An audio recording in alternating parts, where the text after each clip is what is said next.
നബിചര്യയുടെ ദുർവ്യാഖ്യാനം മുസ്ലിം ലോകത്തെ ചിത്രീകരിക്കാനുള്ള ശത്രു പദ്ധതി. അടുത്ത പ്രബന്ധം അവതരിപ്പിക്കുന്നത് കേരളത്തിൻ്റെ ഉജ്ജ്വല വാഗ്മിയും ISM ഉപാധ്യക്ഷനുമായ ബഹുമാന്യ അഹ്മദ് അനസ് മൗലവി. സാദരം ക്ഷണിക്കുന്നു. അസ്സലാമു അലൈക്കും വറഹ്മത്തുള്ളാഹി വബറകാതുഹു. ഇന്നൽ ഹംദലില്ലാഹ് നഹ്മദുഹു വനസ്തഈനുഹു വനുഅ്മിനു ബിഹി വനതവക്കലു അലൈഹി വനഊദു ബില്ലാഹി മിൻ ശുറൂരി അൻഫുസിനാ വമിൻ സയ്യിആതി അഅ്മാലിനാ من يهده الله فلا مضل له ومن يضلل فلا هادي له. أشهد أن لا إله إلا الله وحده لا شريك له وأشهد أن محمدا عبده ورسوله أرسله بالهدى ودين الحق ليظهره على الدين كله ولو كره المشركون. اللهم صل على محمد وعلى آل محمد كما صليت على إبراهيم وعلى آل إبراهيم إنك حميد مجيد. اللهم بارك على محمد وعلى آل محمد كما باركت على إبراهيم وعلى آل إبراهيم إنك حميد مجيد. أما بعد فإن خير الكلام كلام الله وخير السنن سنن محمد صلى الله عليه وسلم وشر الأمور محدثاتها وكل محدثة بدعة وكل بدعة ضلالة. أيها الناس أوصيكم عباد الله ونفسي أولا بتقوى الله. أعوذ بالله من الشيطان الرجيم. وأطيعوا الله ورسوله ولا تنازعوا فتفشلوا وتذهب ريحكم واصبروا إن الله مع الصابرين. ബഹുമാന്യരായ പണ്ഡിതന്മാർ, നേതാക്കൾ, സ്നേഹസമ്പന്നരായ ശ്രോതാക്കളെ, മഹത്തായി ആദർശ കൂട്ടായ്മയുടെ കണ്ണികളെ, റബ്ബ് സുബ്ഹാനഹു വ തആല നമ്മുടെ ഈ സംഗമം സ്വാലിഹായ അവൻ സ്വീകരിക്കുന്ന ഒരു സംഗമമായി കബൂൽ ചെയ്യുമാറാകട്ടെ.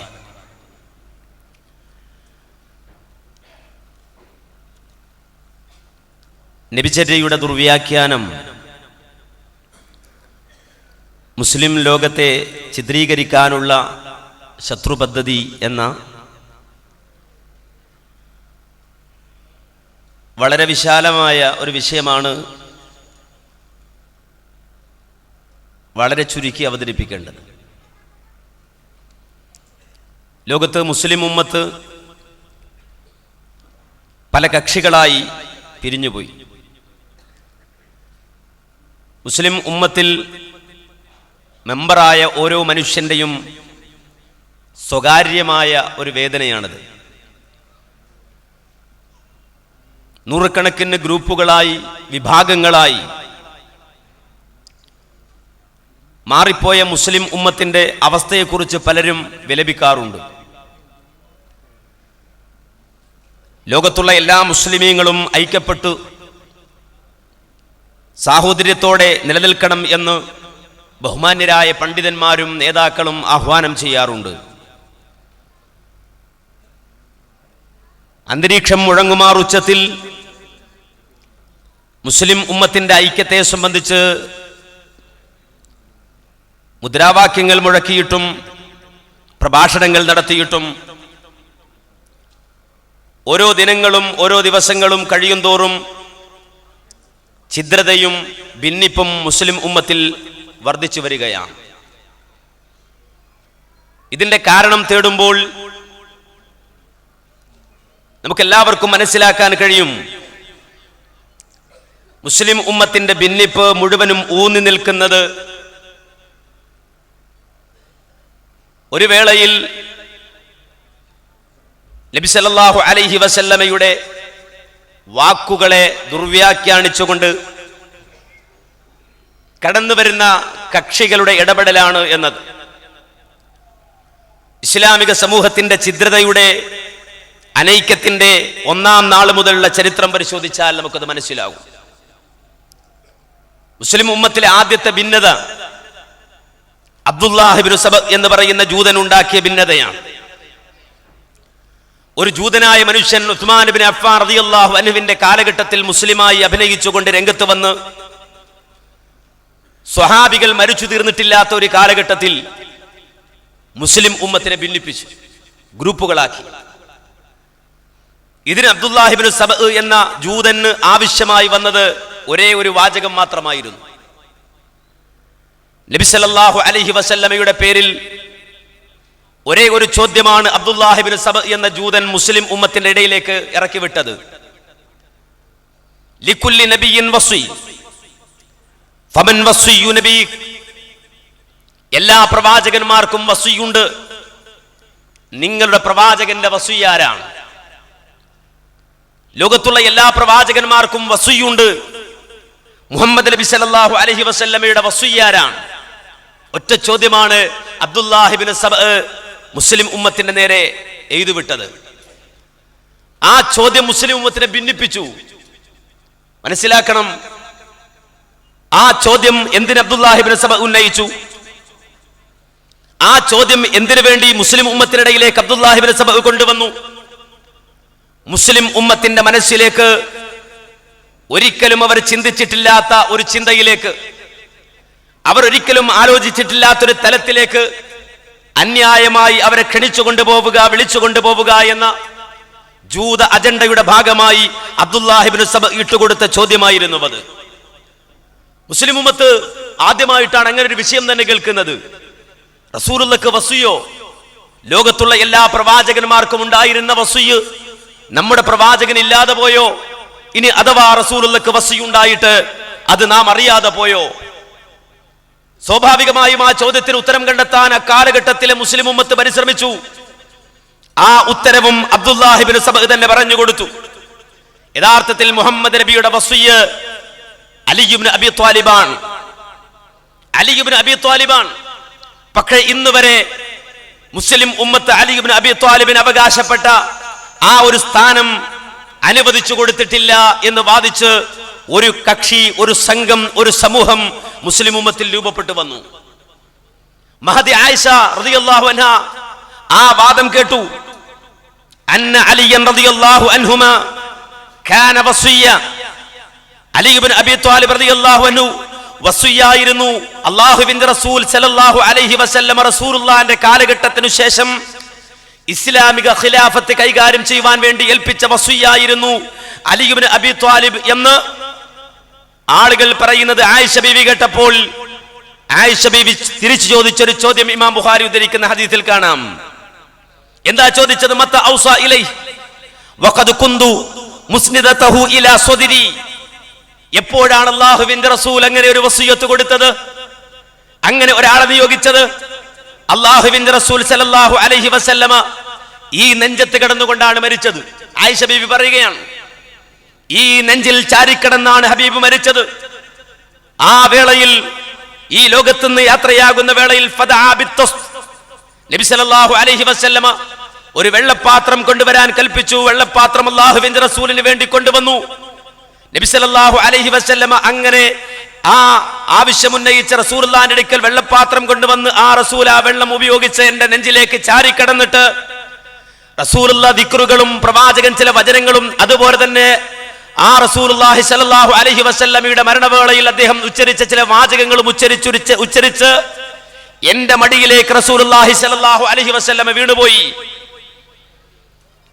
ഫമാ ശഅർതു അന്നഹു ഖദ് മാത്, എന്റെ നേതാവ് മരിച്ചു എന്ന്, എന്റെ ഭർത്താവ് മരിച്ചു എന്ന് ഞാൻ അറിഞ്ഞില്ല. ആ റസൂൽ എന്റെ മടിയിലേക്ക് വീണുപോയപ്പോൾ ഞാൻ ഇളക്കി നോക്കി ഹബീബിനെ, ആ റസൂല് ചലിച്ചില്ല.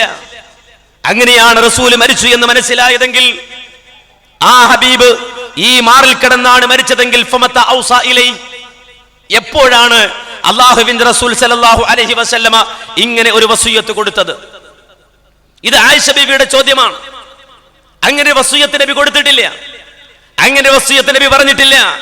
നേരെ മറിച്ച് കാനത്തി ശിഅ ഖദ് വലഉ അഹാദീസ ഫി അന്ന നബി സ്വല്ലല്ലാഹു അലൈഹി വസല്ലം ഔസാ ബിൽ ഖിലാഫത്തി ലി അലി ഇബ്നു അബി ത്വാലിബ് റളിയല്ലാഹു അൻഹുവിന് ഖിലാഫത്ത് കൊണ്ട് നബി സല്ലല്ലാഹു അലൈഹി വസല്ലമ വസിയ്യാക്കി, പ്രവാചകൻ വസിയ്യത്ത് കൊടുത്തു എന്ന കള്ളവാദം പ്രചരിപ്പിച്ചുകൊണ്ട് മുസ്ലിം ഉമ്മത്തിനെ ഭിന്നിപ്പിക്കാമെന്ന് മനസ്സിലാക്കി ആ സ്വഹാബികൾ ജീവിച്ച കാലഘട്ടത്തിൽ തന്നെ ജൂത സയനിസ്റ്റ് ലോബികൾ പരിശ്രമം ആരംഭിച്ചു എന്നതിന്റെ വ്യക്തമായ ഒരു തെളിവാണിത്. റസൂലുള്ളാഹിന്റെ പേരിൽ ഒന്ന് ചാർത്തിക്കൊണ്ടാണ് മുസ്ലിം ഉമ്മത്തിലേക്ക് ഭിന്നത ആദ്യം കൊണ്ടുവന്നത്. ഇനി നിങ്ങൾ നോക്കൂ, മറ്റൊരു ഫിത്ന മുസ്ലിം ലോകം അലി ഇബ്നു അബി ത്വാലിബ് റളിയല്ലാഹു അൻഹുവിന്റെ കാലഘട്ടത്തിൽ അനുഭവിച്ച ഫിത്നയാണ് ഖവാരിജിയ എന്ന ഫിത്ന. ആ ഖവാരിജിയത്ത് രംഗത്ത് വന്നു. ആ ഖവാരിജികളെ സംബന്ധിച്ച് നിരൂപണം നടത്തിയ പണ്ഡിതന്മാർ പറഞ്ഞൊരു വാചകമുണ്ട്. എന്താണ് വാചകം? ലൈസു മിമ്മൻ യതഅമ്മദുൽ കദിബ.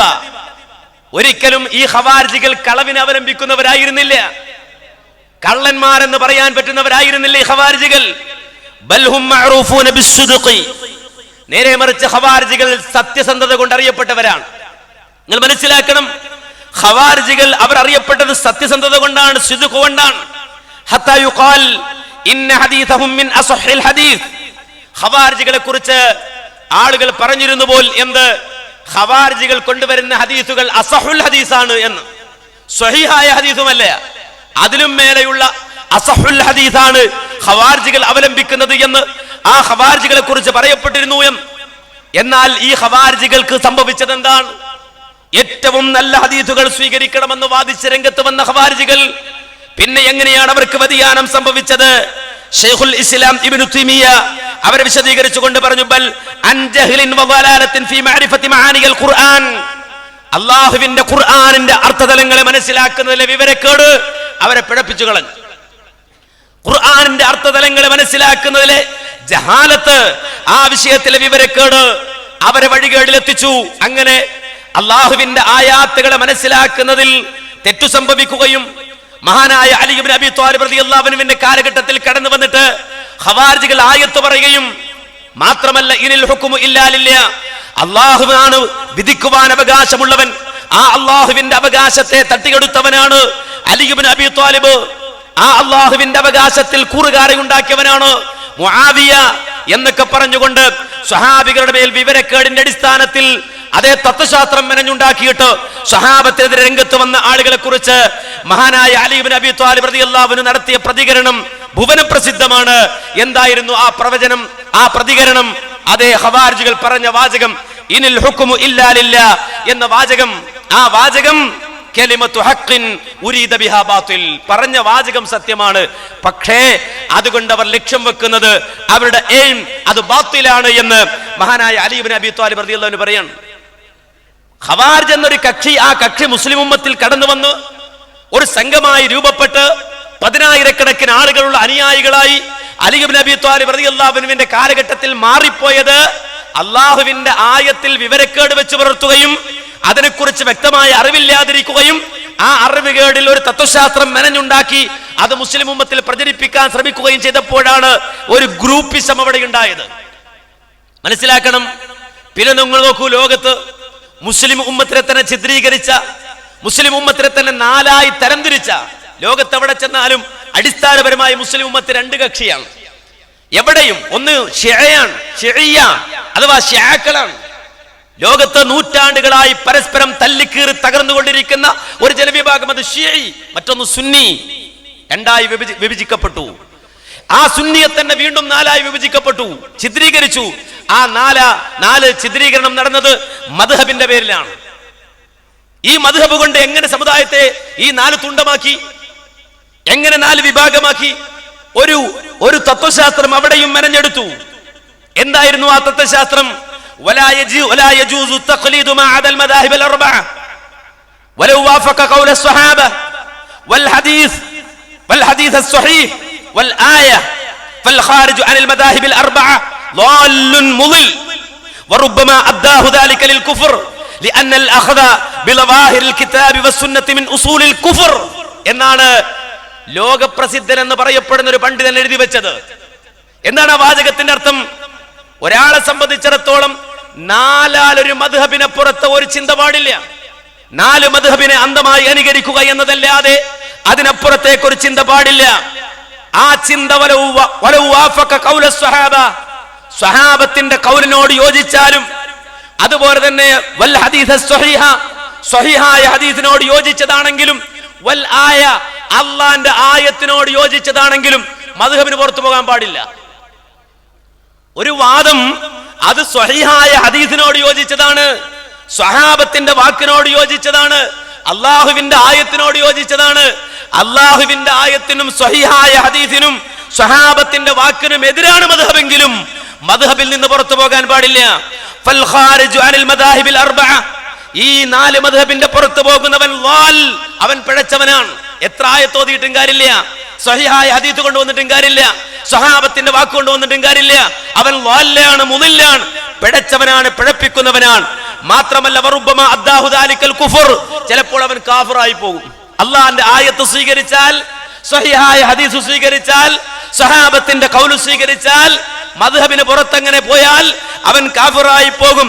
ലിഅന്നൽ അഖ്ദ ബിൽവാഹിരിൽ കിതാബി വസ്സുന്ന മിൻ ഉസൂലിൽ കുഫർ, ആ അള്ളാഹുവിന്റെ ഖുർആനിന്റെയും സുന്നത്തിന്റെയും അതിന്റെ ബാഹ്യാർത്ഥങ്ങളെ അവലംബിക്കൽ അത് കുഫ്റിന്റെ അടിസ്ഥാനമാണ്. അതുകൊണ്ട് 4 മദ്ഹബിനെതിരെ ആയത്ത് കണ്ടാലും, സ്വഹീഹായ ഹദീസുകൾ കണ്ടാലും, അതുപോലെ സ്വഹാബത്തിന്റെ ഖൗല് കണ്ടാലും ഒരിക്കലും അത് സ്വീകരിക്കാൻ പാടില്ല. അങ്ങനെ പോയാൽ അവൻ പിഴച്ചു പോകും എന്ന് ഇമാം സ്വാവി എന്ന മഹാനാണ് അദ്ദേഹത്തിന്റെ തഫ്സീറിൽ രേഖപ്പെടുത്തി വെച്ചത്. ഒരുപക്ഷെ നമുക്ക് ഉൾക്കൊള്ളാൻ തന്നെ ഈ നൂറ്റാണ്ടിൽ പ്രയാസം ഉണ്ടാവും. അങ്ങനെ ഉണ്ടാവോ? അങ്ങനെ ആരെങ്കിലും പറയോ?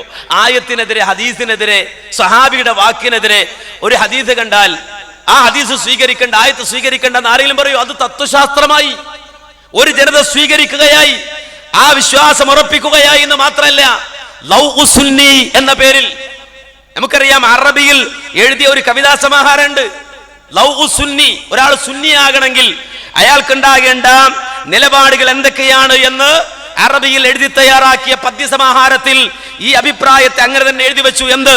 വഖാലൽ ഇമാമു സ്വാബി തഫ്സീറ സൂറത്തിൻ ലികഹ്ഫിൻ അജീബിൻ ഫൻളുറൻ ബിൽ ബസീറതി വലൈസ ലനാ അഖ്ദുൻ ലവാഹിറ ആയതി കദാ വൽ ഹദീസി ഫഅരിഫൻ ദൂന മിരിയതി കദാ വൽ ഖുറൂജു മിൻ മദാഹിബി അർബഅ ഫളാലും മുദില്ലുൻ അഹ്ലു സൈഖിൻ വബിദ്അതി.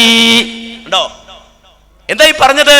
ഇമാം സ്വാവി അദ്ദേഹത്തിന്റെ തഫ്സീറിൽ പറഞ്ഞത് അജീബ്, അത്ഭുതമാണ്. അതുകൊണ്ട് ഫൻളുറൻ ബിൽ ബസീറ, നിനക്ക് ഉൾക്കാഴ്ച കിട്ടാൻ അതിനെപ്പറ്റി ചിന്തിക്ക്. വലൈസ ലനാ അഖ്ദുൻ ലവാഹിറ ആയതി കദാ വൽ ഹദീസി ഫഅരിഫൻ ദൂന മിരിയതി. ഒരു സംശയവും വേണ്ട, അല്ലാഹുവിന്റെ ആയത്തിന്റെയോ ഹദീസിന്റെയോ ലവാഹിറുകളെ, അതിന്റെ പ്രത്യക്ഷാർത്ഥങ്ങളെ സ്വീകരിക്കാൻ പാടില്ല. കദാവൽ ഖുറൂജു മിൻ മദാഹിബി അർബഅ, 4 മദ്ഹബിന്റെ പുറത്തു പോകലും അപ്രകാരം തന്നെയാണ്. ഫളാലും മുദില്ലുൻ അഹ്ലു സൈഖിൻ വബിദ്അതി. അങ്ങനെ 4 മദ്ഹബിന്റെ പുറത്ത് ആയത്ത് കണ്ടിട്ട് ഒരാൾ ആയത്തിന്റെ പുറകെ പോയാൽ, ഹദീസ് കണ്ടിട്ട് ഹദീസിന്റെ പുറകെ പോയാൽ, അല്ലെങ്കിൽ ഖൗലു സ്വഹാബ, സ്വഹാബത്തിന്റെ വാക്കിന്റെ പുറകെ പോയാൽ അവൻ മുദില്ലാൻ, അവൻ ബിദ്അത്തിന്റെ ആളാണ്, അവൻ അഹ്ലു സൈഖാൻ എന്ന് വളരെ കൃത്യമായി എഴുതി വെച്ചിരിക്കുകയാണ്. അങ്ങനെ വന്നപ്പോ പിന്നെ ആ സമൂഹത്തിന് നന്നാകാൻ ഒരു അവസരമില്ല. എത്ര ആയത്ത് ഓതിയിട്ടും കാര്യമില്ല, എത്ര ഹദീസ് പറഞ്ഞിട്ടും കാര്യമില്ല, എത്ര സ്വഹാബത്തിന്റെ ഇജ്മാ പറഞ്ഞിട്ടും കാര്യമില്ല. നമ്മുടെ ഇമാം ഇങ്ങനെ എന്ന് ഷാഫി മദ്ഹബുകാരൻ, എന്റെ ഇമാം ഇങ്ങനെ അത് ഹനഫി മദ്ഹബുകാരൻ, എന്റെ ഇമാം ഇങ്ങനെ മാലിക്കി മദ്ഹബുകാരൻ, എന്റെ ഇമാം ഇങ്ങനെ അതേ അഹ്മദ് ബിൻ ഹംബലിന്റെ ഹംബലി മദ്ഹബുകാരൻ. ഈ സമൂഹം ഒന്നിക്കോ? ലോകത്തെ എപ്പോഴെങ്കിലും ഏതെങ്കിലും ഒരു കാലഘട്ടത്തിൽ ഒന്നിക്കോ? ഒരിക്കലും ഒന്നിക്കൂല. 4 വിഭജിക്കപ്പെട്ടു. ഇങ്ങനെ ഏത് രംഗമെടുത്ത് പരിശോധിച്ചാലും ഒരായത്തിന്റെ ദുർവ്യാഖ്യാനം, ഒരു ഹദീസിന്റെ ദുർവ്യാഖ്യാനം, ആ ദുർവ്യാഖ്യാനത്തിന്റെ അടിസ്ഥാനത്തിൽ കെട്ടിപ്പടുക്കപ്പെട്ട ഒരു ആദർശം അത് കൊണ്ടുവന്നിട്ടാണ് മുസ്ലിമത്തിനെ ഭിന്നിപ്പിച്ചത്. നിങ്ങൾ നോക്കൂ, ഇന്ത്യ രാജ്യത്ത് ഉടലെടുത്ത ഒരു ഭിന്നിപ്പ് അല്ല, ലോകവ്യാപകമായി അതിന്റെ നിഴലാട്ടം ഉണ്ടായിട്ടുണ്ട്. പക്ഷേ അതിന്റെ ഒരു അടയാളപ്പെടുത്തൽ ഇന്ത്യ രാജ്യത്ത് സംഭവിച്ചോ? എങ്ങനെയായിരുന്നു അത്? മിർസാ ഗുലാം അഹമ്മദ് ഖാദിയാനി പ്രവാചകനാണെന്ന് പറഞ്ഞു. മിർസാ ഗുലാം അഹമ്മദ് ഖാദിയാനി പ്രവാചകനാണെന്ന് പറയുമ്പോ നിങ്ങൾ മനസ്സിലാക്കണം, ഒരു വാദം ഒരാൾ ഉന്നയിച്ചാൽ, ഇസ്ലാമിക ലോകത്ത് നിന്നാണ് വാദം ഉന്നയിക്കുന്നതെങ്കിൽ അതിന് തെളിവ് വേണം, പ്രമാണം വേണം.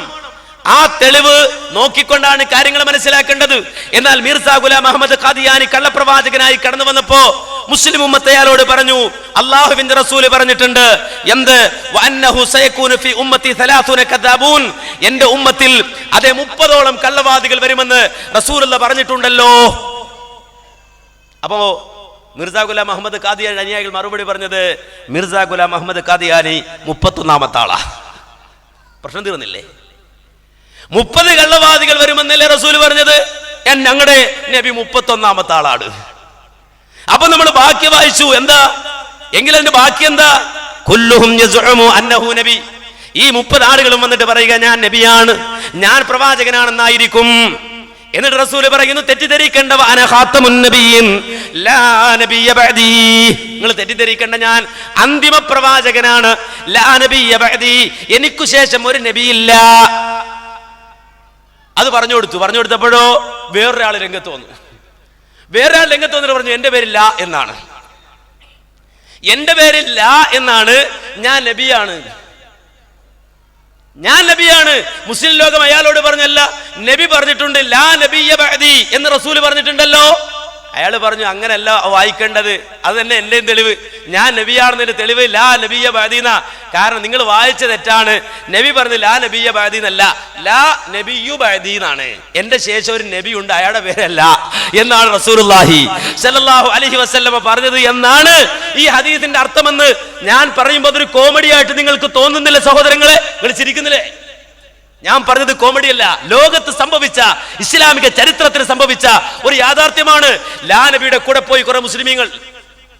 നിങ്ങൾ മനസ്സിലാക്കുന്ന ഒരു ഹദീസിനെ ദുർവ്യാഖ്യാനിച്ചിട്ടാണ് മുസ്ലിം ഉമ്മത്തിലേക്ക് ഫിത്ന വന്നത്. എന്തും കൊണ്ടുവരാം, ആളുണ്ടാവും, എന്തും പറയാം, ആളുണ്ടാകും. ഇനി നോക്ക്, ഇൻകാറുൽ ഹദീസ്, ഹദീസ് നിഷേധികൾ കടന്നു വന്നു, ഹദീസ് നിഷേധികൾ കടന്നു വന്നു.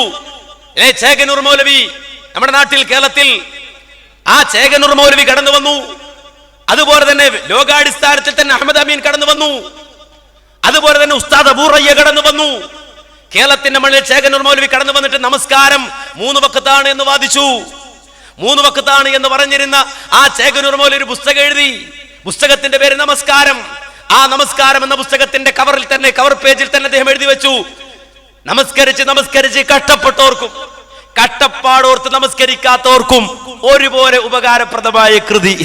ഇതിലും വലിയൊരു പബ്ലിസിറ്റി ആ ബുക്കിന് കൊടുക്കാനില്ല അല്ലേ? അങ്ങനെ പുസ്തകം പുറത്തിറങ്ങി.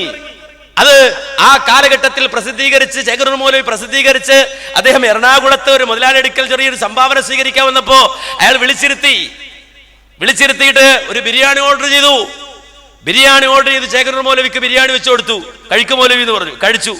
ബിരിയാണിയൊക്കെ കഴിച്ച് കൈയൊക്കെ കഴുകി വന്നിരുന്ന ചേകനൂർ മൗലവിയുടെ കയ്യിലേക്ക് ആ മനുഷ്യൻ ഒരു ഖുർആന്റെ പരിഭാഷ എടുത്ത്, ഖുർആൻ കൊണ്ട് കോപ്പി എടുത്ത് കയ്യിൽ കൊണ്ട് കൊടുത്തിട്ട് പറഞ്ഞു, ഒന്നുകൂടി നന്നായി ഒന്ന് വായിച്ചു നോക്ക്, ചിലപ്പോൾ ആ 3 കൂടെ ക്യാൻസലായി കിട്ടും.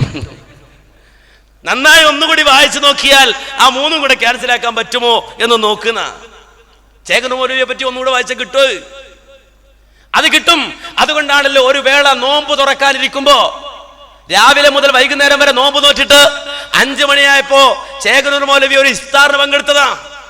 മരണപ്പെട്ടു പോയ ബഹുമാനായ ഐദീദ് തങ്ങൾ അദ്ദേഹത്തിന്റെ അനുഭവം വ്യക്തമാക്കിയത് പറഞ്ഞത് ഞാൻ കേട്ടിട്ടുണ്ട്. ആ സദസ്സിൽ ഐദീദ് തങ്ങളുണ്ട്. അവിടെ വെച്ചുകൊണ്ട് ചേകനൂർ മൗലവിയോട് ചോദിച്ചു, വെറുതെ ഒരാൾ തമാശക്ക് അല്ലെങ്കിൽ നോമ്പൊക്കെ ക്യാൻസൽ ആക്കല്ലേ എന്ന് ചോദിച്ചു. അയാൾ പറഞ്ഞു, അതിനെന്താ വെള്ളമെടുക്കുന്നു പറഞ്ഞു. ആളുകൾ വിചാരിച്ചു അയാൾ തമാശ കാണിക്കായിരിക്കും. കൊണ്ടുപോയി കൊടുത്ത ഒരു ഗ്ലാസ് വെള്ളം. 5 മണി നേരത്തെ ചേകനൂർ മൗലവി വെള്ളം കുടിച്ചു. ആ സദസ്സിലുള്ള ആളുകൾ അന്തം വിട്ടു. സുബ്ഹാനല്ലാഹ്, എന്തായി കാണിക്കണേ? അയാൾ പറഞ്ഞു, കൂട്ടരെ, ഖുർആൻ അല്ലാഹു സുബ്ഹാനഹു വ തആല പറഞ്ഞ എന്താ നോമ്പിനെ പറ്റിയിട്ട്? അയ്യാമും മഅദൂദാത്ത് എന്നാണ്. നോമ്പ് നിങ്ങൾക്ക് നിർബന്ധമാക്കപ്പെട്ടത് അയ്യാമും മഅദൂദാത്ത് എന്നാണ്. ആ അയ്യാമും മഅദൂദാത്ത് എന്നത് 3 ദിവസമാണെന്ന് ഞാൻ ഖുർആൻ കൊണ്ട് തെളിയിച്ചു തരാം. അപ്പൊ 3 ദിവസം നോമ്പുള്ളൂ. ഇപ്പൊ വി എം കുട്ടി നമ്മുടെ വി എം കുട്ടി പാട്ടുകാരൻ, അദ്ദേഹം ഇതാ പ്രകാശനം ചെയ്ത ഒരു പുസ്തകം നോമ്പില്ല. നമ്മുടെ യുക്തിവാദികൾ പുതിയ പുസ്തകത്തിന്റെ പരസ്യം കൊടുക്കാൻ, നോമ്പ് ഖുർആനിന്റെ വിരുദ്ധമെന്ന് പുതിയ പുസ്തകം ഇറങ്ങുന്നു. ഇത് പുതിയതല്ല കൂട്ടരെ, ഇത് ചേകനൂർ മൗലവി അന്ന് പറഞ്ഞു പോയതാണ്. ഇന്ന് ചേകനൂർ മൗലവിയുടെ അനുയായി അത് എഴുതുന്നേ ഉള്ളൂ. മനസ്സിലാക്കണം, ചേകനൂർ മൗലവി ജീവിച്ചിരുന്നപ്പോ പറഞ്ഞു, നോമ്പ് 3 ദിവസമേ ഉള്ളൂ, ഖുർആൻ കൊണ്ട് തെളിയിച്ചു തരാം. മനസ്സിലാക്കണം.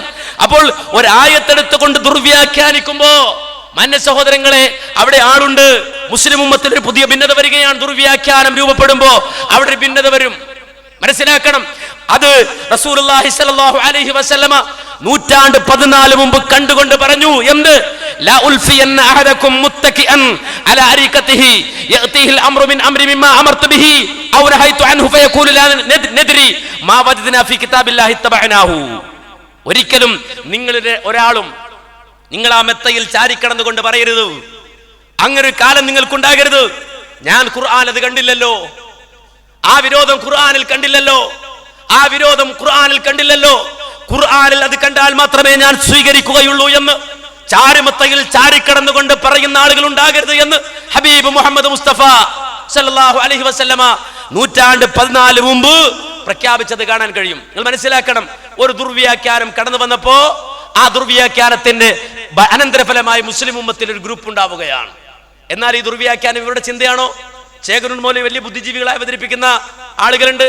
ചേകനൂർ മൗലവി വലിയ ഒരു താത്വിക പണ്ഡിതനാണെന്ന നിലയ്ക്ക് അവതരിപ്പിക്കുന്ന ആളുകളുണ്ട്.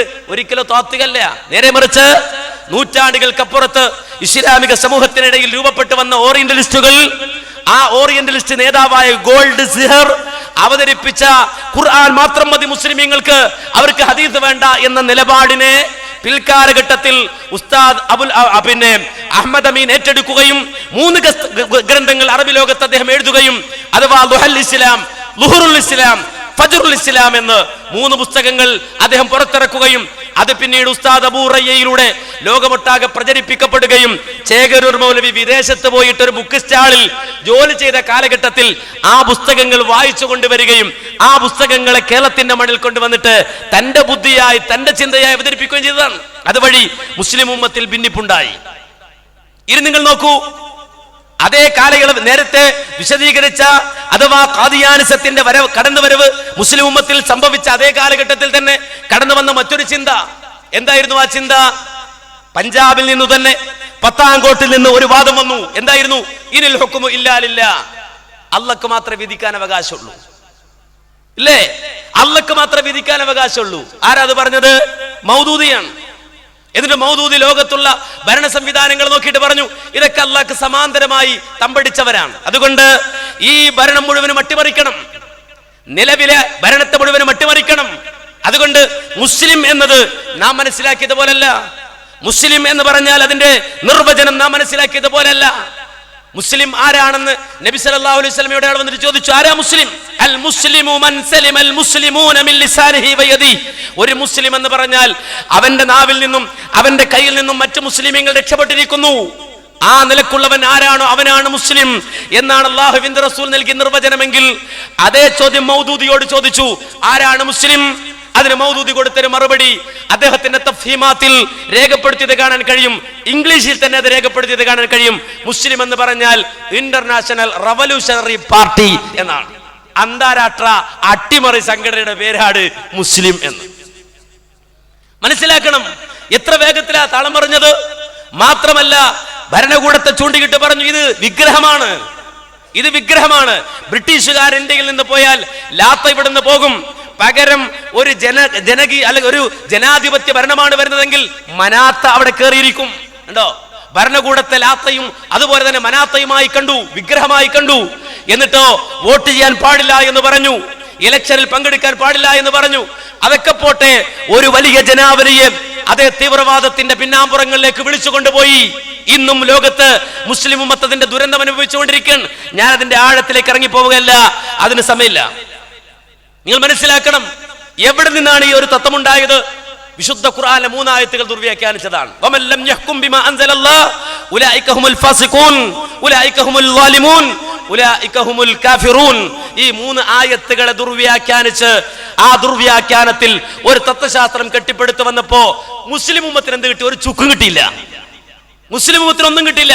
നേരെ മറിച്ച് മുസ്ലിം ഉമ്മത്തിൽ ഒരു പുതിയ ഗ്രൂപ്പ്, ഒരു കക്ഷി, അവിടെ ഒരു ചിത്രീകരണം നടന്നു. അല്ലേ? ആ ഒരു ചിത്രീകരണം ഇന്ന് മുസ്ലിം അനുഭവിച്ചുകൊണ്ടിരിക്കുകയാണ്. ഇങ്ങനെ ഏത് ഗ്രൂപ്പ് എടുത്ത് നോക്കൂ.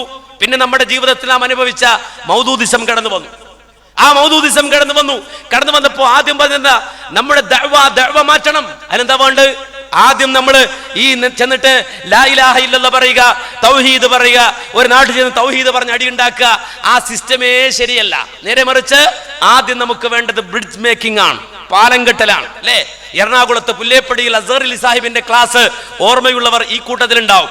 ബ്രിഡ്ജ് മേക്കിങ്ങിനെ സംബന്ധിച്ച്, പാലം കെട്ടുന്നതിനെ സംബന്ധിച്ച് 1.5 മണിക്കൂർ അദ്ദേഹം നടത്തിയ ക്ലാസ് ഓർമ്മയുണ്ടാകും. അതിന് തെളിവ് കൊണ്ടുവന്നത് എന്താ? മുഹമ്മദ് മുസ്തഫ. ലോകത്ത് ആദ്യമായി പാലം കെട്ടിയ ആളാരാ? മുഹമ്മദ് റസൂലുള്ളാഹി സ്വല്ലല്ലാഹു അലൈഹി വസല്ലം. തെളിവ് പറഞ്ഞത് 2 തെളിവാ നബിയുടെ ജീവിതം നോക്കിയിട്ട് പറഞ്ഞത്. ഒന്നെന്താ?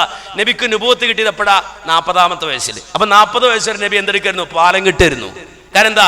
40 വയസ്സ് വരെ നബി അല്ലമീനാകണ്ടേ. അപ്പൊ അല്ലമീനാവാന്ന് പറഞ്ഞാൽ ചെറിയ കാര്യമല്ലല്ലോ.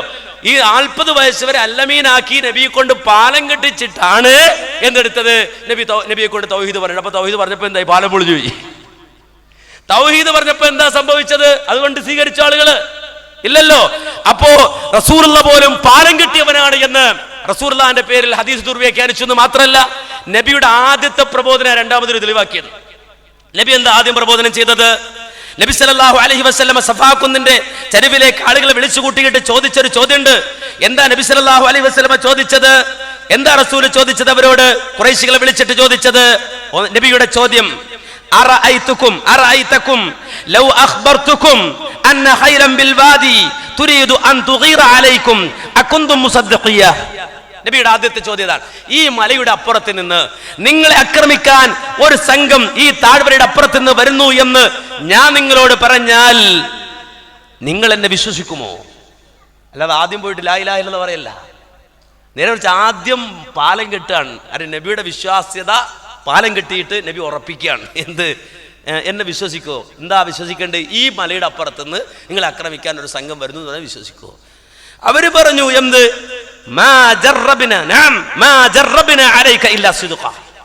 അസത്യത്തിന്റെ ലാഞ്ചന എന്ന് തോന്നുന്ന ഒരു വാക്ക് പോലും മുഹമ്മദേ നിന്റെ നാവിൽ ഞങ്ങൾ കേട്ടിട്ടില്ല. പിന്നെ ഞങ്ങൾ ഇതിനെ വിശ്വസിക്കണ്ടേ എന്ന് അവർ ചോദിച്ചു. അപ്പോഴാ തൗഹീദ് പറഞ്ഞത്. അല്ലാതെ ആദ്യം പോയി തൗഹീദ് പറയല്ല, ആദ്യം പാലം കെട്ടുകയാണ്. നിങ്ങൾ സുബ്ഹാന ജല്ല ജലാലു. ഇത് ദുർവ്യാഖ്യാനിച്ചിട്ട് ഒരു തത്വശാസ്ത്രം ഉണ്ടാക്കിയിട്ട് എന്ത് കിട്ടിയ സമുദായത്തിന്? മുസ്ലിം ഉമ്മത്തൊക്കെ പാലം കെട്ടാൻ പോയോ? ഇല്ല. പാലം കെട്ടണമെന്ന് പറഞ്ഞോ പാലം കെട്ടാൻ പോയോ? അതുമില്ല. എന്നുണ്ടായി ഒരു പുതിയ ഗ്രൂപ്പ് ഉണ്ടായി, ഒരു ചിന്ത ഉണ്ടായി. ഇത് നിങ്ങൾ നോക്ക്, അവസാനം വന്ന ജിന്നുകൾ അവരുടെ കാര്യം അതിനേക്കാളും വലിയ കഷ്ടമാണ്. സ്വഹീഹായ ഒരു ഹദീസ് പോലെയല്ല ഒരു ദുർവ്യാഖ്യാനിച്ചത്. നേരെ മറിച്ച് ദുർബലമായ ഒരു ഹദീസിനെ ദുർവ്യാഖ്യാനിച്ചു. ദുർബലമായ ഒരു ഹദീസിനെ ദുർവ്യാഖ്യാനിച്ചു. അല്ലേ? യാ ഇബാദല്ലാഹി അയ്നൂനി, യാ ഇബാദല്ലാഹി അയ്നൂനി. അതെന്താ? ദുർബലാണ്. ആ ദുർബലമായ ഹദീസ് അതിനെന്താ നിങ്ങൾക്കുള്ളത്? അല്ല അതിന് ശിർക്കുണ്ടോ? അതിന് ശിർക്കുണ്ടോ? അല്ല അതിൽ ശിർക്കുണ്ടോ എന്ന് ചോദിക്കാൻ കാര്യം എന്താ? അത് ജിന്നിനോടല്ലേ? അത് ജിന്നിനോടല്ലേ? അപ്പൊ ജിന്നിനോടായാൽ അത് ശിർക്കാവോ? ശിർക്കാവുമെങ്കിൽ അഹ്മദ് ബിൻ ഹംബൽ മുശ്രിക്കാവോ? നബവി മുശ്രിക്കാവോ? പറഞ്ഞു വരുമ്പോ ലോകത്ത് കഴിഞ്ഞു പോയ ഭുവനപ്രസിദ്ധരായ മുഴുവൻ പണ്ഡിതന്മാരും അവരൊക്കെ വിജനപ്രദേശത്ത് പോയി നിന്ന് ജിന്നിനെ വിളിച്ചവരാന്ന് ഇവൻ പറഞ്ഞു വെച്ച് അല്ലേ? അവസാനം ഈ ദുർബല ഹദീസിനെ ദുർവ്യാഖ്യാനിച്ചുകൊണ്ട് ഒരു പുതിയ ഗ്രൂപ്പ് ഉണ്ടായി. ഇതൊക്കെ പെട്ടെന്നൊരു സുപ്രഭാതത്തിൽ പെട്ടെന്ന് വന്ന് പെട്ടെന്ന് പോകുന്നതാണെന്ന് ഒരിക്കലും മനസ്സിലാക്കരുത്. നേരെ മറിച്ച് ലോകവ്യാപകമായി പ്ലാനിങ്ങോടെ മുസ്ലിം ഉമ്മത്തിന്റെ ഇടയിലേക്ക് ഒരു പുതിയ വിഷയം കൊണ്ടുവന്നിട്ടിട്ട് മുസ്ലിം ഉമ്മത്തിനെ അത് ചേർന്നിരിക്കുകയാണ്. അതിന് ആളുകൾ വളരെ ശക്തമായി മുസ്ലിം ഉമ്മത്തിൽ ഇടപെടുന്നുണ്ട് എന്ന് മനസ്സിലാക്കേണ്ടതുണ്ട്. ഒരു തത്വം ദീനിന്റെ പേരിൽ വരുമ്പോഴേ അവിടെ ഭിന്നത ഉണ്ടാവും. ഭൗതികമായ ഏതെങ്കിലും ഒരു മാനദണ്ഡത്തിൽ ഞാനോ നിങ്ങളോ അങ്ങോട്ടും ഇങ്ങോട്ടും പിണങ്ങിയാൽ ഇണങ്ങാൻ വളരെ എളുപ്പമാണ്. വിശ്വാസികൾ 3 ദിവസത്തിൽ കൂടുതൽ പിണങ്ങി നിൽക്കുന്നവൻ മുസ്ലിം അല്ല. മുസ്ലിമീങ്ങൾ അങ്ങോട്ടും ഇങ്ങോട്ടും 3 ദിവസത്തേക്കാൾ പിണങ്ങി നിൽക്കാൻ പാടില്ല എന്ന് പഠിപ്പിക്കപ്പെട്ട മതം ഇസ്ലാം. അതുകൊണ്ട് തന്നെ വ്യക്തിപരമായ ഒരാളോട് നമുക്ക് വെറുപ്പോ ദേഷ്യമോ ഉണ്ടായാൽ 3 ദിവസം കഴിയുമ്പോൾ ഒരു വിശ്വാസി അത് അലിഞ്ഞില്ലാതാകും. 3 ദിവസം എത്തുന്നതിന് മുമ്പ് തന്നെ ആ പിണക്കം തീർക്കാൻ അവന് കഴിയും. ആ രൂപത്തിലെ ഇസ്ലാം ക്രമീകരിച്ചത്. പക്ഷേ ആദർശപരമായ വിടവ് നമുക്കിടയിൽ വന്നാൽ അത് വിള്ളലായി എന്നൊന്നും നിലനിൽക്കുമെന്ന് കണ്ട ഇസ്ലാമിന്റെ ശത്രുക്കൾ നമ്മെ തകർക്കാനും നമ്മെ ചേർതിരിക്കുവാനും വേണ്ടി ഏത് കാലഘട്ടത്തിലും ആ കാലഘട്ടത്തിന് യോജിച്ച അജണ്ടകളുമായി കടന്നു വരുമ്പോ അവർ ഉപയോഗിച്ച ഏറ്റവും വലിയ ആയുധം ആയാത്തുകളും ഹദീസുകളുമാണ് എന്നത് ഞാൻ നിങ്ങൾ മനസ്സിലാക്കേണ്ടതുണ്ട്. അതുകൊണ്ട് തന്നെ ഒരു വാചകം ഞാൻ ഇതിന്റെ അവസാന കാര്യമായിട്ട് ഓർമ്മിപ്പിക്കുകയാണ്. നബി സല്ലല്ലാഹു അലൈഹി വസല്ലം പറഞ്ഞു, ഇന്നല്ലാഹ യർളാ ലക്കും സലാസ വയക്റഹു ലക്കും സലാസ. അല്ലാഹു നിങ്ങൾക്ക് 3 കാര്യം ഇഷ്ടപ്പെടുന്നുണ്ട്. നിങ്ങളുടെ 3 കാര്യം അല്ലാഹുക്ക് വല്ലാത്ത ഇഷ്ടമാണ്. വയക്റഹു ലക്കും സലാസ, നിങ്ങളിലുള്ള 3 കാര്യം അല്ലാഹുക്ക് വല്ലാത്ത വെറുപ്പാണ്. ഫയർളാ ലക്കും അൻ തഅബുദൂഹു വലാ തുശ്രികു ബിഹി ശൈആ. നിങ്ങൾ അല്ലാഹുക്ക് മാത്രം ആരാധിച്ച് ഒരിക്കലും ശിർക്ക് ചെയ്യാതെ ജീവിക്കുന്നത് അല്ലാഹുക്ക് വല്ലാത്ത ഇഷ്ടമാണ്. അല്ലാഹുക്ക് ഒരുപാട് ഇഷ്ടമാണ് നിങ്ങൾ ശിർക്ക് ചെയ്യാതെ ജീവിക്കുന്നത്, തൗഹീദിൽ അടിയുറച്ച് ജീവിക്കുന്നത്. രണ്ടാമതായി നിങ്ങൾ അല്ലാഹുവിന്റെ പാശം മുറുകെ പിടിക്കുന്നത് അല്ലാഹുവിന് വല്ലാത്ത ഇഷ്ടമാണ്. ഒന്നാമതായി നിങ്ങൾ തൗഹീദ് സ്വീകരിച്ചുകൊണ്ട് ജീവിക്കുന്നത്, അതുപോലെ തന്നെ രണ്ടാമതായി നിങ്ങൾ ശിർക്ക് ചെയ്യാതെ ജീവിക്കുന്നത്, ശിർക്ക് ഒഴിവാക്കുന്നത്, അതുപോലെ തന്നെ അല്ലാഹുവിന്റെ പാശം മുറുകെ പിടിച്ചുകൊണ്ട് ഒരിക്കലും ഭിന്നിക്കാതെ ജീവിക്കുന്നത് അല്ലാഹുവിന് വല്ലാത്ത തൃപ്തിയുള്ള കാര്യമാണ്. എന്നാൽ അല്ലാഹുവിന് വെറുപ്പുള്ളൊരു കാര്യമുണ്ട്. വയക്റഹുലക്കും, അല്ലാഹു നിങ്ങളുടെ കാര്യത്തിൽ വെറുക്കുന്ന 3 കാര്യങ്ങൾ. ഒന്ന് ഖീല വഖാല. ഖീല വഖാല, ഒരു കാല, ഒരഭിപ്രായം അവിടെ ഉണ്ട്, ഒരു അഭിപ്രായം ഇവിടെ ഉണ്ട്. ആ ഇമാം അങ്ങനെ പറഞ്ഞു, ഈ ഇമാം ഇങ്ങനെ പറഞ്ഞു, അയാൾ ഇങ്ങനെ പറഞ്ഞു, ഇയാൾ ഇങ്ങനെ പറഞ്ഞു. ഖീല വഖാല, ഇവന് ആയത്തും വേണ്ട ഹദീസും വേണ്ട. ഖീല വഖാല, ആ പറഞ്ഞു പറയപ്പെട്ടു. ഇങ്ങനെ ഈ പറഞ്ഞതിൻ്റെയും പറയപ്പെട്ടതിൻ്റെയും പിന്നാലെ പോകുന്നത് അല്ലാഹുവിന് വെറുപ്പാണ്. ഒരടിസ്ഥാനം ഇല്ലാതെ കണ്ടതിൻ്റെയും കേട്ടതിൻ്റെയും പിന്നാലെ പോകുന്നത് അല്ലാഹുവിന് വെറുപ്പാണ്. ചോദ്യം വെറുതെ അനാവശ്യമായിട്ട് ചോദിക്കുക, ഒരിക്കലും അറിയാൻ ചോദിക്കല്ല, വെറുതെ ഇങ്ങനെ ചോദിക്കന്നെ. അങ്ങനെ ചോദ്യം അധികരിപ്പിക്കുന്നത് അതല്ലാഹുവിന് ഇഷ്ടമല്ല. മൂസാ നബിയുടെ ജനതയോട് പശുവിനെ ഇറക്കാൻ പറഞ്ഞ പോലെ പശുവിനെ ഇറത്താൽ മതി അവർക്ക്. പക്ഷെ അവർ ചെയ്യല്ല. നേരെ ചാനൽ നിറന്താ, അതിൻ്റെ കളറെന്താ, സ്വഭാവം എന്താ, അങ്ങനെ ചോദിച്ച് അവസാനം ലോകത്ത് കിട്ടാത്തൊരു പശുവായി മാറി. ചോദ്യത്തിൽ മുഴുവൻ ഉത്തരം കിട്ടും, പക്ഷെ ഉത്തരമൊക്കെ കിട്ടി വന്നപ്പോൾ അവർ പശുവിനെ കിട്ടാനില്ല. ആ കോലത്തിൽ ചോദ്യം അധികരിപ്പിക്കുന്ന അല്ലാഹുവിന് വെറുപ്പാണ്. പണം ദുരുപയോഗം ചെയ്യുന്നത്, ഒഴുക്കിക്കളയുന്നത് അല്ലാഹുവിന് വെറുപ്പാണ്. വല്ലാത്തൊരു ഹദീഥാണത്. നമ്മെ സംബന്ധിച്ചിടത്തോളം നമ്മുടെ ജീവിതത്തിന്റെ നിലപാടായി ഈ നിലപാടിനെ സ്വീകരിക്കണം. അള്ളാഹുവിന് മാത്രം ഇബാദത്ത് ചെയ്ത് അള്ളാഹുവിന്റെ പാശം മുറുകെ പിടിച്ച് ഭിന്നിക്കാതെ ജീവിക്കുക. അതുകൊണ്ട് മഹാനായ ഉമർ ഖത്താബ് റളിയല്ലാഹു അൻഹു ഓർമ്മിപ്പിച്ചു, യഅതി ഉനാസ് യുജാദിലൂനകും ബിശുബ്ഹാത്തിൽ ഖുർആൻ. ആളുകൾ വരും നിങ്ങളോട് അടുക്കലേക്ക്, അള്ളാഹുവിന്റെ ഖുർആനിന്റെ പേരിൽ സംശയം ഉന്നയിച്ച് നിങ്ങളോട് തർക്കിക്കാൻ ആളുകൾ വരും. അള്ളാഹുവിന്റെ ഖുർആനിന്റെ പേരിൽ സംശയം ഉന്നയിച്ച ആളുകൾ തർക്കിക്കാൻ വരുമ്പോ തർക്കത്തിന്റെ വാല് പിടിച്ച് കയറിപ്പോകരുത്, ആ തർക്കത്തിന്റെ പിന്നാലെ കയറിപ്പോകരുത്. നേരെ മറിച്ച് ഖുദൂഹും ബിസ്സുനൻ, അവിടെ സുന്നത്തിനെ സ്വീകരിച്ചോ. കാരണം അള്ളാഹുവിന്റെ ഖുർആൻ നന്നായി അറിയുന്നവർ നബിചര്യ മനസ്സിലാക്കിയവരാണ്, നബിചര്യ അനുസരിച്ചുകൊണ്ട് പ്രവർത്തിക്കുന്നവരാണ്, നബിചര്യ ദുർവ്യാഖ്യാനിക്കുന്നവരല്ല. അതുകൊണ്ട് തന്നെ നിങ്ങൾ അസ്ഹാബുസ്സുനനെ അഥവാ നബിചര്യയുടെ ആളുകളെ അവലംബിച്ചോ. കാരണം അഅലമു ബികിതാബില്ല, അവരാണ് അല്ലാഹുവിന്റെ കിതാബിനെ കുറിച്ച് കൊണ്ട് നന്നായി അറിയുന്നത്. അതുകൊണ്ട് നാം മനസ്സിലാക്കണം, ഏത് കുൽസിത ശക്തികൾ നമുക്കിടയിലേക്ക് കടന്നു വന്നാലും നമ്മൾ ഭിന്നിക്കാതിരിക്കാൻ ഒരേ ഒരു വഴിയുള്ളൂ. വേറെ ഒരു വഴിയില്ല നമുക്ക്. ഒരേ ഒരു വഴി, നാം ഭിന്നിക്കാതിരിക്കാൻ, ശത്രുവിന്റെ അജണ്ട നമ്മുടെ മേൽ നടപ്പാകാതിരിക്കാൻ അള്ളാഹു ഓർമ്മിപ്പിച്ച ഒരേ ഒരു കാര്യം സൂറത്തു അൻഫാൽ 46-ാമത്തെ ആയത്ത് എഴുതി വെച്ചോ. സൂറത്തുൽ അൻഫാൽ 46-ാമത്തെ ആയത്ത്. നമ്മൾ പിഴച്ചു പോകാതിരിക്കാൻ, ഭിന്നിച്ചു പോകാതിരിക്കാൻ, നമുക്ക് ശക്തി കിട്ടാൻ ഒരേ ഒരു നിർദ്ദേശം, അള്ളാഹുവിനെയും റസൂലിനെയും അനുസരിച്ചാൽ നിങ്ങളുടെ ജീവിതത്തിൽ കെട്ടുറപ്പുണ്ടാകും. അതുകൊണ്ട് നിങ്ങൾ ആ അള്ളാഹുവിനും റസൂലിനും പരിപൂർണമായി കീഴ്വഴങ്ങുക. വലാ തനാസഉ, നിങ്ങൾ ഒരിക്കലും ഭിന്നിക്കരുത്. ഭിന്നിച്ചാലോ ഫതഫ്ശലു വതദ്ഹബ റീഹുകും, നിങ്ങളുടെ കരുത്ത് ചോർന്നു പോകും. ഭിന്നിച്ചാൽ കരുത്ത് ചോർന്നു പോകും, നിങ്ങളുടെ കാറ്റ് പോകുന്ന ഖുർആൻ പ്രയോഗിച്ച്. കാറ്റൊഴിഞ്ഞ ബലൂൺ പോലെ നിങ്ങൾ ഒന്നുമല്ലാതെയായി പോകും, നിങ്ങളുടെ ശക്തി ചോർന്നു പോകും. അതുകൊണ്ട് വസ്ബിറു, നിങ്ങൾ ക്ഷമിച്ചു നിലകൊള്ളു. എവിടെ? അള്ളാഹുവിന്റെ ഖുർആനിലും നബിയുടെ ചര്യയിലും അള്ളാഹുവിന്റെ നിർദ്ദേശത്തിലും റസൂലുള്ളാഹിയുടെ നിർദ്ദേശത്തിലും നിങ്ങൾ ക്ഷമിച്ച് കടിച്ചു തൂങ്ങിക്കിടക്കൂ. ഇന്നല്ലാഹ മഅസ്സാബിരീൻ, അത്തരം ക്ഷമാലുക്കളുടെ കൂടെയാണ് അല്ലാഹു, അത്തരം ക്ഷമാലുക്കൾക്കാണ് അല്ലാഹുവിന്റെ സഹായം എന്ന് ഖുർആൻ പറയുമ്പോൾ ഈ സൂറത്തുൽ അൻഫാൽ 46-ാമത്തെ ആയത്തിലെ നിർദ്ദേശം പാലിച്ചുകൊണ്ടാണ് നമ്മുടെ എതിരാളികൾക്ക്, നമ്മെ ചിത്രീകരിക്കാൻ വരുന്ന നമ്മുടെ ശത്രുക്കൾക്ക് മറുപടി പറയേണ്ടത്. അല്ലാഹു സുബ്ഹാനഹു വ തആല അങ്ങനെ നമ്മുടെ ജീവിതത്തിന്റെ സകല മേഖലകളിലും ഖുർആനിന്റെയും സുന്നത്തിന്റെയും തനതായ ആദർശത്തെ അവലംബിച്ചുകൊണ്ട് അവിടെ ഐക്യത്തോടെ, സ്നേഹത്തോടെ, ഒരേ മനസ്സോടെ നിലകൊള്ളാനുള്ള തൗഫീഖ് തന്ന് അനുഗ്രഹിക്കുമാറാകട്ടെ. അഖൂലു ഖൗലി ഹാദാ അസ്തഗ്ഫിറുല്ലാഹ ലീ വലക്കും വഅൻ ജമീഇൽ മുസ്ലിമീൻ വൽ മുഅ്മിനീന അജ്മഈൻ വസ്തഗ്ഫിറുഹു ഇന്നഹു ഹുവൽ ഗഫൂറുർ റഹീം വൽഹംദുലില്ലാഹി റബ്ബിൽ ആലമീൻ.